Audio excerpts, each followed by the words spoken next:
Okay, हाय। तो आज मैं बात करूँगा योनी और कार्मिक साइकिल के बारे में, और मेरे हिसाब से वो कैसे काम करते हैं। तो सबको पता है कि 9,84,000 योनियों के बाद हमें इंसानी रूप मिलता है। फिर ये काम कैसे करते हैं?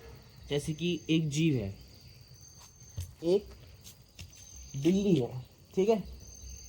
एक बिल्ली नेचुरल तरीके से या फिर उसकी इच्छा के बिना या फिर naturally out of physical incapability ख़त्म हो जाती है या फिर गाड़ी के नीचे आ जाती है उसकी इच्छा के बिना, तो वो अगली योनि में चली जाती है।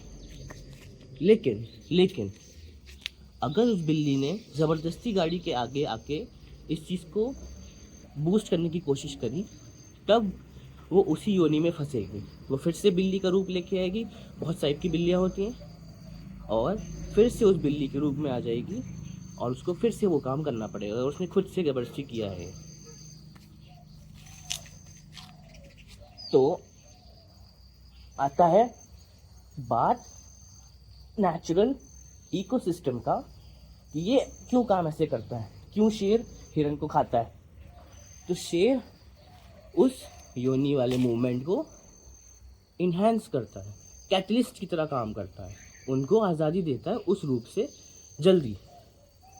फिर बात आती है, एक सवाल उठता है कि जो इंसान नॉनवेज खाते हैं, इंसान जो बकरी खाते हैं और जो मुर्गा खाते हैं, मुर्गी खाते हैं, वो क्या कर रहे हैं? वो भी एक तरीके से उसको फॉरवर्ड कर रहे हैं। बट एक चीज़ बहुत इम्पॉर्टेंट है कि क्या वो हमारे कार्मिक साइकिल में आएगी या फिर हमारे उनको खाने की वजह से हम क्या अगले जन्म में वो बन जाएंगे और हमें वो कष्ट मिलेगा? नहीं, दिस इज़ इनकम्प्लीट इन्फॉर्मेशन।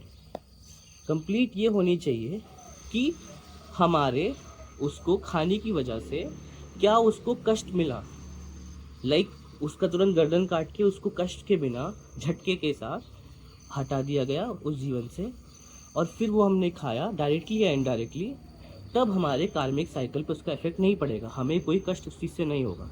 मगर उसको काट के हल्का सा हमने तड़पाया है अगर, तो हमारे साथ वही चीज़ होगी, हम वही जीव बनेंगे और हमें भी वैसे ही तड़पाया जाएगा।